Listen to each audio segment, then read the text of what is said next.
지금 우리는 히브리서 11장 말씀을 통해서 성경이 말씀하는 믿음이라고 하는 것이 과연 어떤 것인지 배우고 있습니다. 아벨을 통해서는 믿음이라고 하는 것은 하나님께 예배하는 것이다. 하나님을 최우선적으로 생각하는 예배, 하나님을 이 세상에서 가장 소중한 분으로 여기고 세상 무엇을 주더라도 하나님과 바꿀 수 없다. 이 고백으로 참 믿음의 예배를 드리는 것이 바로 아벨의 믿음이고, 그래서 이 믿음이 당당히 믿음의 전당에 최초로 등극하게 됩니다. 다음으로 살펴본 믿음은 에녹의 믿음입니다. 히브리서 11장 6절, 믿음이 없이는 하나님을 기쁘시게 하지 못하나니 하나님께 나아가는 자는 그가 계신 것과 또한 그가 그를 찾는 이에게 상 주시는 이심을 믿어야 할지니라. 정말 어둡기 짝이 없는 세상, 정말 이 세상에도 이곳에도 하나님 계신가 싶은 그런 상황에서도 여전히 하나님은 계시고, 또 그 가운데서 하나님을 찾는 자에게 상 주시는 이심을 믿어서 그 하나님의 손을 꼭 붙들고 하나님과 동행하는 삶, 그것이 바로 에녹의 믿음이었습니다.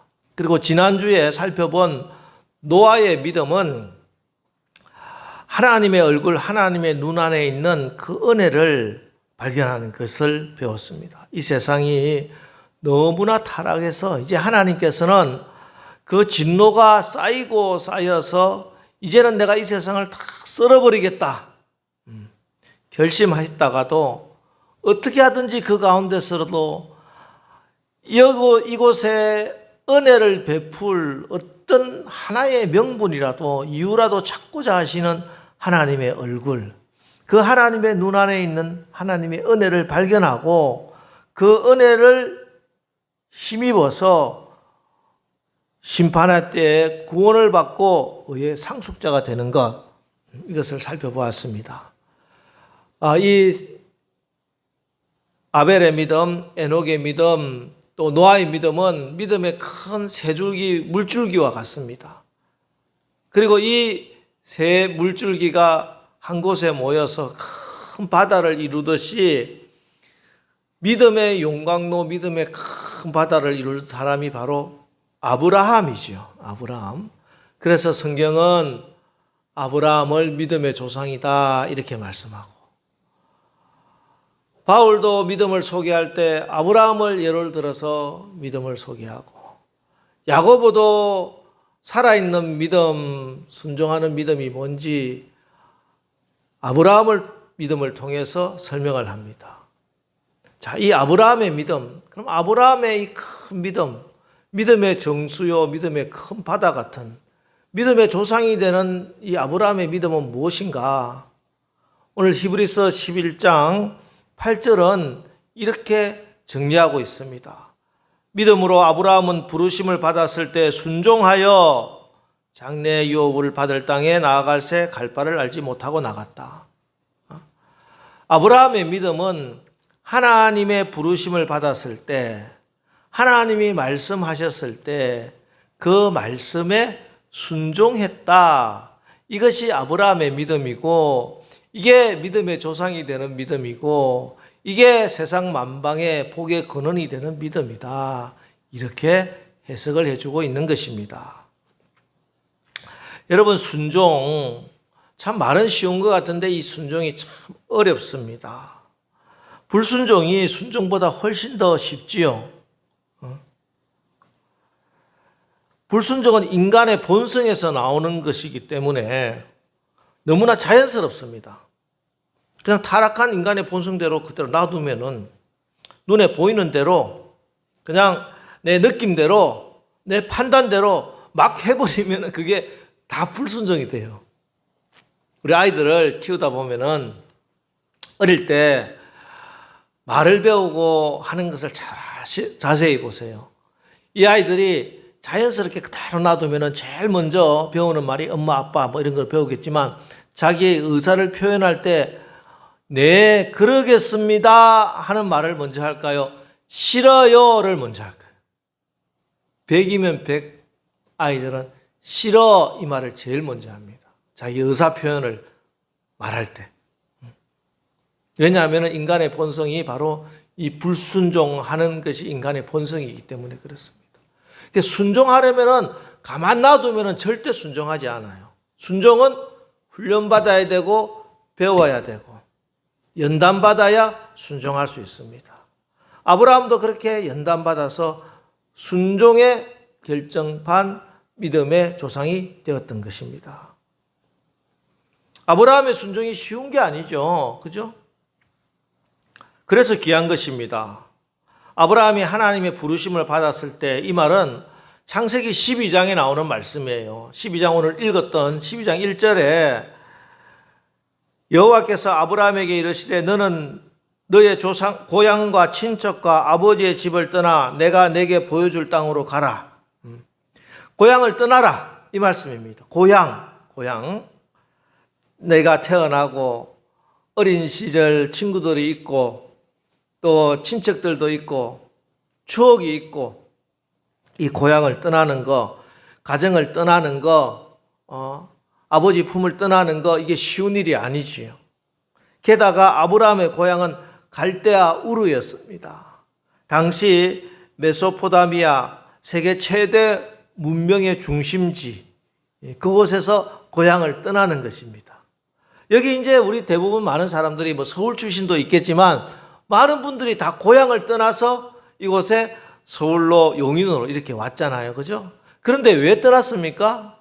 시골에서 문명의 혜택이 없기 때문에 서울에 가서 일자리도 찾고 더 출세도 하고 하려고 고향을 떠나는 것입니다. 그런데 지금 아브라함의 고향은 우리나라 치면 서울이요, 강남입니다.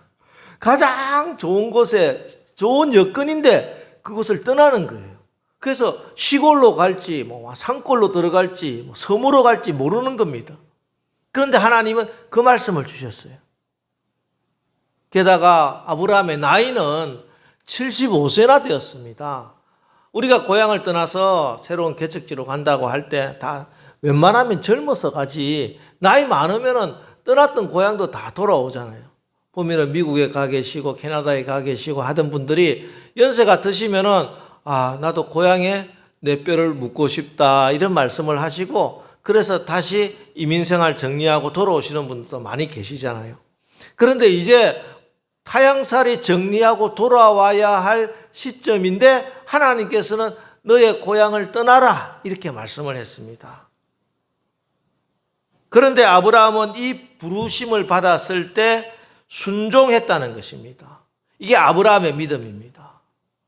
이 하나님의 부르심, 하나님의 말씀에 순종하면은 하나님께서 지키시고 보호하시고 하나님이 복을 주십니다. 어떻게 복 주십니까? 창세기 12장 2절에 내가 너로 큰 민족을 이루고 내게 복을 주어 내 이름을 장대하게 하리니 너는 복이 될지라. 그전 성경은 복의 근원이 될지라. 너 때문에 많은 백성들이 온 세상이 복을 받는 복의 근원, 복 덩어리가 되겠다. 이렇게 하나님이 축복해 주신다는 것입니다. 여러분, 우리도 오늘 말씀을 통해서 하나님 말씀에 순종해서 아브라함이 가졌던 그 믿음으로 하나님이 아브라함에게 주셨던 그 믿음의 복의 근원이 되고 복이 되는 그런 축복의 주인공들 다 되시기를 주의 이름으로 축원합니다. 자, 그러면은 아브라함은 어떻게 이렇게 순종하는 믿음으로 복을 받을 수 있었을까? 우리가 하나님 말씀에 순종하기 위해서는 늘 하나님 말씀 앞에 서 있어야 되고 무엇보다 하나님의 말씀에 진실해야 됩니다. 하나님 말씀에 내가 진실해야 된다는 거죠. 하나님 말씀이 모든 것의 기준이 되어야 된다는 것입니다. 여러분 성경에 보면은 다윗과 사울 왕이 있잖아요. 사울 왕이 이스라엘의 1대 왕이고 다윗 왕이 2대 왕입니다. 이 사울과 다윗 왕이 서로 많이 비교가 됩니다. 그런데 이 다윗과 사울의 큰 차이는 순종의 차이였고 그 순종의 차이는 하나님의 말씀에 대한 태도의 차이였습니다. 다윗, 여러분 다윗 참 하나님의 마음에 합한 자고 이스라엘의 성군이요, 우리가 모두 다 존경하는 사람이고, 그 다윗 그러나 알고 보면은 참 결점도 많고 흉악한 죄도 많이 지었던 사람입니다. 그런데 그가 언제나 하나님 말씀 앞에서는 진실했다는 것입니다. 하나님 말씀이 주어지면은 굴복했다는 것이에요. 그게 다윗이 다윗 되게 한 것입니다. 사실 다윗이 지은 죄와 사울이 지은 죄를 비교해 보십시오. 다윗이 지은 죄가 훨씬 더 크고 무겁고 끔찍한 죄였어요. 대표적인 죄가 뭡니까? 자기의 부하 우리아의 아내 밧세바와 간음하고 그것을 감추기 위해서 우리아를 전쟁터로 내보내고 또 그 우리아를 죽게 만들었어요. 간음죄, 살인죄를 저질렀어요. 그리고 마침내 그가 목적했던 바 밧세바를 자기의 아내로 취하는 파렴치범입니다. 요즘 치면 그렇죠? 자, 그런데 문제는 이 일을 백성들이 보는 눈에서, 즉 세상의 눈으로 보면은 이게 다윗이 굉장히 훌륭한 성군이라는 것이에요. 이 무슨 말이냐? 자, 이 모든 것을 알 수 없는 백성들이 어느 날 그 나라의 장군 우리아가 전쟁터에 나갔습니다. 근데 전사를 해버렸어요. 자, 나라를 위해서 충성되게 전쟁터에 나갔던 장군이 전사를 하고 그 가정에 아내가 있는데 이 아내는 과부가 되었어요. 졸지에 과부가 되고 말았어요. 젊은 나이에 과부가 된 여인이 하나 남아 있습니다. 그죠? 이 여인을 왕이 생각을 해서 은혜를 베풀어서 뭐 돈을 주고 집을 주고 하는 정도가 아니라 그 과부를 들여서 왕비로 삼아주셨다는 거예요. 무슨 말인지 알겠습니까? 사람들의 눈에는, 세상의 눈에는 이것이 얼마나 아름다운 미담이 되겠습니까?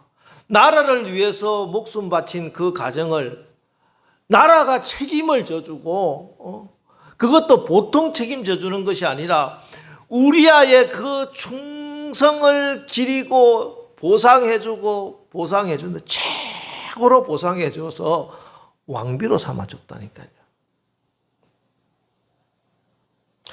여러분, 이게 세상의 시각이고 세상의 눈입니다. 이만큼 허술합니다.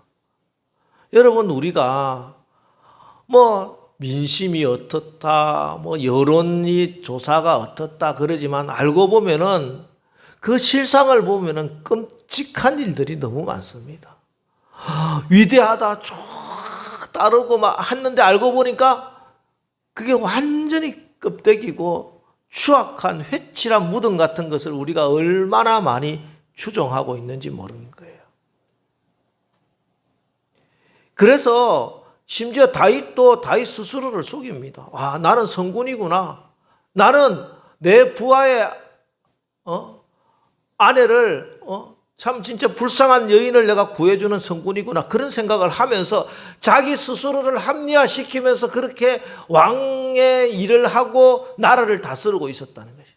그래서 나단 선지자가 다윗 앞에 와가지고 어린 양이 하나밖에 없는 과부의 그런 양이 많은 사람이 자기 집에 온 사람을 위해서 대접했다 하는 이야기를 듣고 성경은 뭐라고 적혀 있습니까? 노하여 나단에게 이르되 여호와의 살아계심을 두고 맹세하노니 이 일을 행한 그 사람은 마땅히 죽을 자라.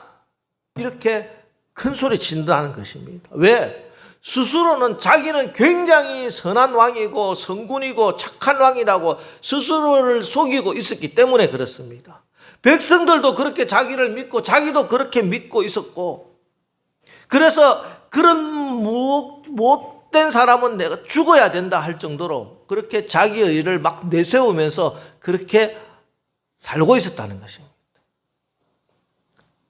이런 다윗이 어떻게 하나님의 마음에 합한 자가 되고 하나님이 다윗을 사용하고 다윗이 하나님의 축복을 받는 사람이 되었습니까? 다윗이 죄를 안 지었습니까? 다윗이 깨끗하고 정직했습니까? 아닙니다. 다윗은 나단 선지자가 하나님의 권위를 가지고 하나님의 말씀, 당신이 그 사람이라 하고 하나님의 말씀이 떨어졌을 때 그 말씀 앞에 사람들의 인기나 백성들의 지지 이런 것을 동원하지 않았고 자기 스스로의 변명을 들어대지 않았고 하나님 말씀 앞에 그대로 굴복했고 회개하고 하나님 말씀을 인정하고 나갔기 때문에 다윗은 하나님의 용서를 받고 하나님께 쓰임받게 된 것입니다. 반면에 사울 왕이 있습니다. 사울은요, 다윗에 비하면 정말 착한 왕입니다. 거의 죄를 안 지은 사람에 가까워요. 사울이 무슨 죄 졌어요? 우리가 생각하는 죄는 사울에게는 없어요. 그런데 사울이 지었던 죄라고 하는 것은 우선 블레셋과 전쟁에서 사무엘이 오기 전에 먼저 예배 드리고 제사 드렸던 거 이런 죄를 지었어. 하나님이 책망을 하시죠. 그래서 하나님 마음이 굉장히 상했습니다. 그래서 하나님께서 사울에게 기회를 주십니다. 그래서 사무엘에게 하나님의 말씀을 전하라고 합니다. 그게 사무엘상 15장 1절에 나옵니다. 사무엘상 15장 1절 한번 보겠습니다. 사무엘이 사울에게 이르되 여호와께서 나를 보내어 왕에게 기름을 부어 그의 백성 이스라엘 위에 왕으로 삼으셨은즉 이제 왕은 여호와의 말씀을 들으소서. 사무엘이 사울에게 하나님의 말씀을 딱 주십니다. 자, 당신이 왕으로 바르게 세워받기 위해서 이제부터 해야 할 일은 이 말씀입니다. 말씀을 기준으로 줘요. 그 말씀의 내용은 아말렉을 진멸하라는 것입니다. 이번 전쟁에 나가는데 이 전쟁에서 내가 너를 하나님이 사울을 이기게 해주실 테니까 그 아말렉을 완전히 진멸해라. 아말렉 사람, 아말렉 여인, 아말렉 아이들, 아말렉 가축들, 아말렉 재산들 하나도 남김없이 다 불태우고 다 죽여 없애버려라. 자, 이런 명령을 주십니다. 자, 이 명령을 받았는데 그냥 그 말씀에 순종하면 되죠. 큰 어려움이 있는 명령도 아니에요. 그죠? 내가 노력해서 전쟁을 이겨라 이런 말씀도 아니고 다 해줄 테니까 너는 없애버려라 이 말씀입니다. 그런다 사울은 하나님의 말씀 앞에 자기 주관이 너무 뚜렷했습니다. 그래서 사울은 하나님의 말씀보다 자기의 판단을 믿었고 자기의 결정을 더 존중해서 가치 없고 하찮은 것만 진멸하고 좋은 것은 남겼어요. 그래도 우리 하나님은 어떻게 하든지 사울에게 은혜를 베풀 명분을 이유를 찾기 위해서 사무엘에게 하나님의 심경을 알려주십니다. 그게 사무엘상 15장 1절에 나옵니다. 내가 사울을 왕으로 세운 것을 후회하노니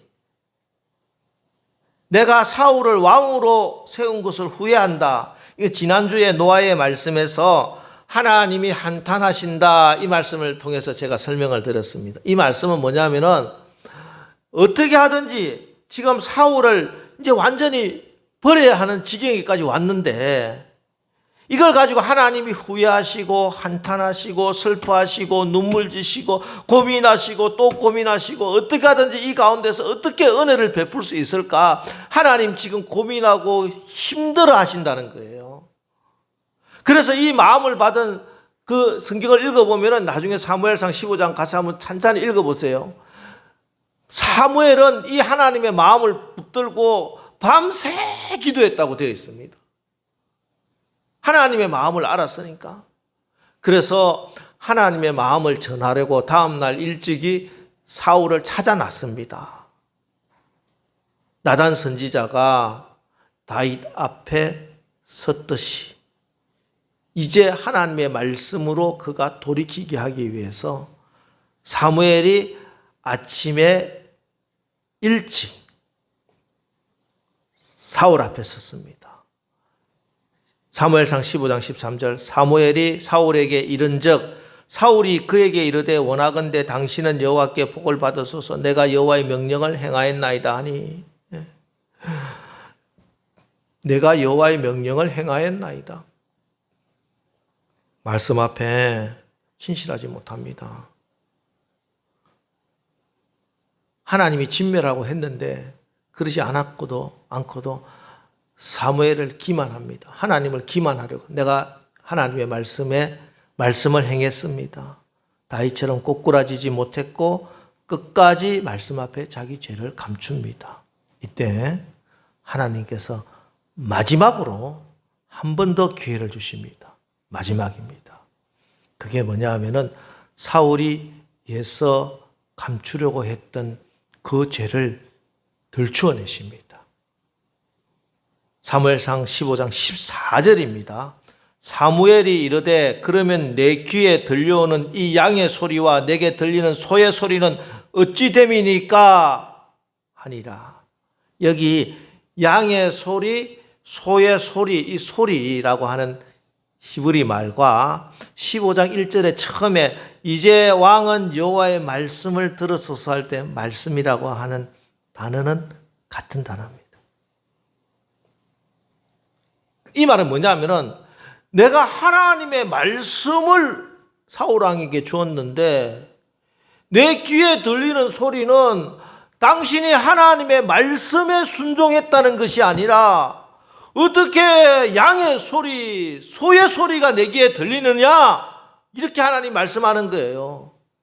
이거는 나단 선지자가 비유를 통해서 다윗에게 어린 양을 잡아서 손님을 대접한 그강 무도한 사람을 이야기 밝혀주었듯이 오늘 그보다 더 정확하게 더 직접적으로 사울의 죄를 책망하시는 거예요. 그런데 이렇게 하나님의 말씀을 통해서 죄를 지적받았음에도 불구하고 사울은 끝까지 하나님의 말씀을 대체할 말씀을 뒤집어 엎을 핑계를 이유를 찾아냅니다. 이게 무서운 거예요. 하나님 말씀이 주어지는데 그 말씀을 뒤집어 엎을 만한 말씀을 대신할 만한 다른 것 찾습니다. 그게 뭐냐? 사무엘상 15장 15절입니다. 사울이 이르되 그것은 무리가 아말렉 사람에게 끌어온 것인데 백성이 당신의 하나님 여호와께 제사하려 하여 양들과 소들 중에서 가장 좋은 것을 남김이요 그 외의 것은 우리가 진멸하였나이다 하는지라. 화려하고 그럴듯한 변명이죠. 그죠?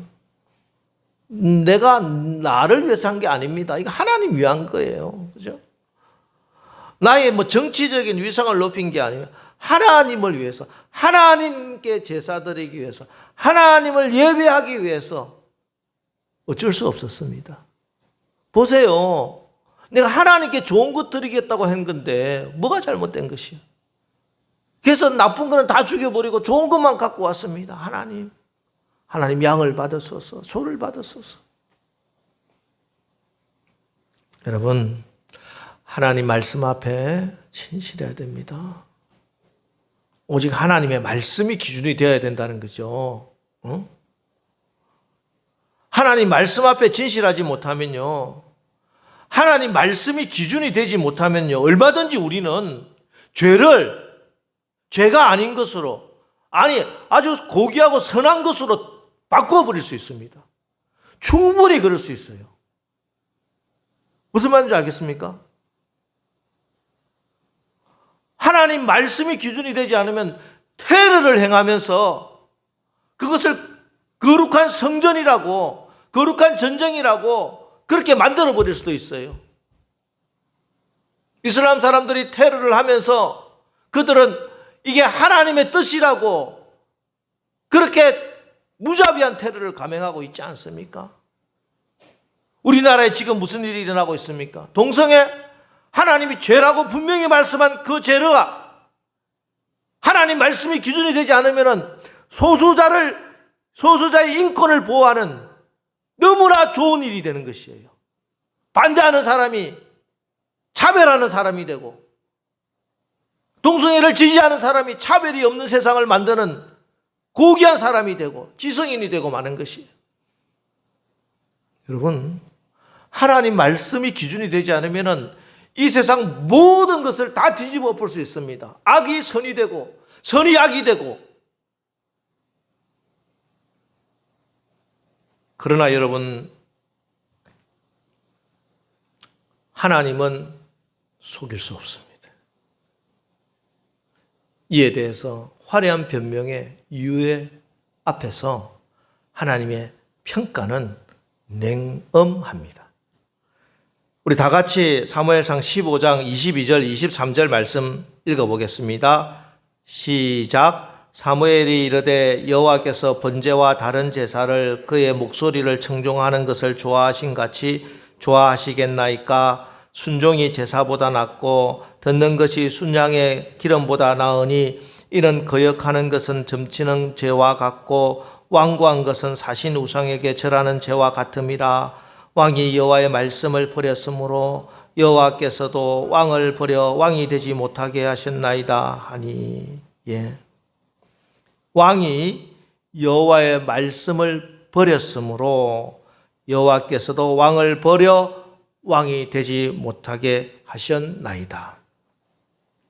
여러분, 손바닥으로 하늘을 가릴 수는 없습니다.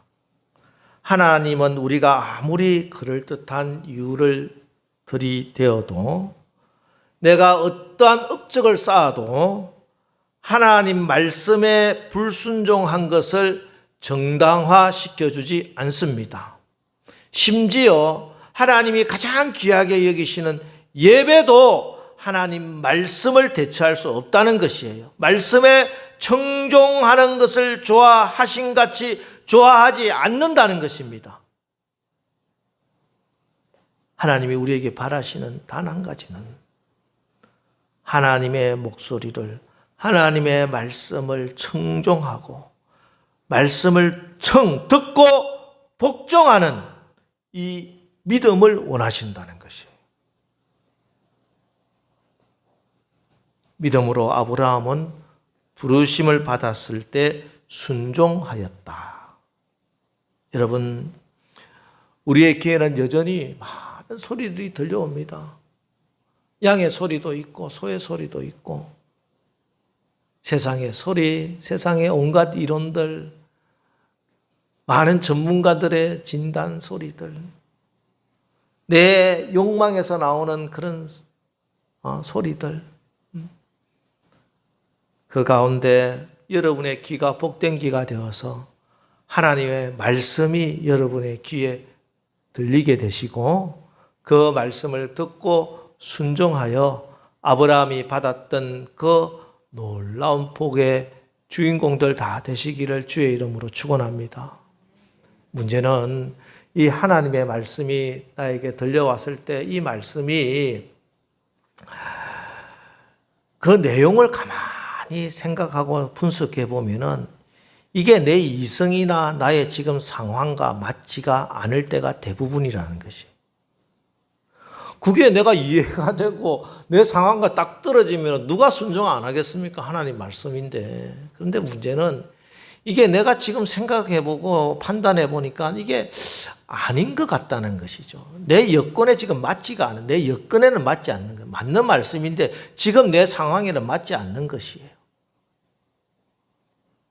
그래서 우리가 하나님의 말씀을 딱 성령의 감동으로 받았을 때 설교를 통하든지 기도를 통하든지 또 환상을 통해서든지 하나님께서 나에게 감동을 주시고 하나님의 말씀을 딱 주셨을 때 그 내용을 내가 자꾸 생각해 보면은 아무도 하나님 말씀에 순종할 수가 없습니다. 미안하지만 그게 이해가 되고 인정이 되어서 그 내용이 인정이 되어서 순종할 수 있는 사람은 없습니다. 왜? 하나님의 생각은 우리의 생각과 다르기 때문에. 하나님이 생각은 땅이 하늘이 땅보다 높은 같이 높으시기 때문에 그렇습니다. 그래서 그 내용을 자꾸 생각해보고 내용을 가지고 계산해보고 판단해보면은 하나님의 말씀에 순종할 수 있는 사람은 아무도 없습니다. 그럼 어떻게 해야 되겠습니까? 그 내용 이전에 그 말씀을 주신 하나님을 묵상하고 하나님을 바라보는 것입니다. 이 말씀은 내가 지금은 다 이해할 수 없으나 이 말씀을 주신 분이 누구라? 하나님이시다. 하나님은 나를 지극히 사랑해서 당신의 독생자 예수 그리스도를 보내시기까지 나를 사랑하시는 분이시고 하나님은 전능하사 모든 것을 다 행할 수 있는 분이시기에 그 하나님이 나에게 주시고자 하는 것은 나에게 가장 좋은 것을 주시는 분이시기에 하나님은 그를 찾는 이에게 상 주시는 분이시기에 그 하나님을 믿는 거예요. 하나님의 성품과 하나님의 인격을 믿고 그 하나님의 말씀에 순종하는 것입니다. 그래서 하나님의 말씀에 순종한다는 것은 하나님이 주신 어떤 플랜과 계획표를 보고 따라가는 것이 아니라 하나님의 손을 붙들고 하나님과 동행하는 것이에요. 여러분, 우리는 내 인생의 길을 내가 다 알아서 10년 후에는 어떤 일이 생기고 아니 내가 내년에는 어떤 일이 생기고 그걸 다 알아서 내가 그걸 다 대비하면 좋을 것 같아서 알고 싶어 하죠. 그래서 뭐 예수 믿는 사람들조차 예언기도 쫓아다니다가 안 되면 나중에는 점쟁이 찾아가지고 우리 아들 내년에 동쪽 학교를 지원해야 됩니까? 서쪽 학교를 지원해야 됩니까? 그거 알고 싶은 게 인간의 가장 큰 욕망이더라고.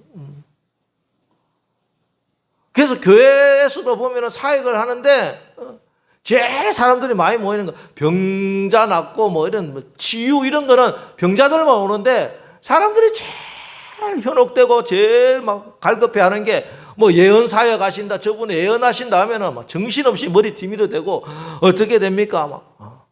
그런데 물론 하나님께서 예언의 말씀도 주시지요. 그런데 우리 하나님이 궁극적으로 원하시는 것은 하나님의 손을 붙들고 하나님과 동행하는 것입니다. 하나님이 이끌어 주시는 대로 한 걸음 한 걸음 가는 거예요. 내가 한 달 후를 계획하고 10년 후를 미래를 계획해서 내가 준비해서 너가 이 길을 가라고 하나님 말씀하지 않으시고 너는 나의 손을 붙들고 오늘 하루 너에게 준 하루 한 날을 최선을 다해서 나와 함께 걷자. 내가 너를 인도하리라. 이 말씀을 하시는 거예요. 여러분, 우리는 길을 모르잖아요. 여러분의 인생의 길을 누가 압니까? 미래를 압니까? 모릅니다.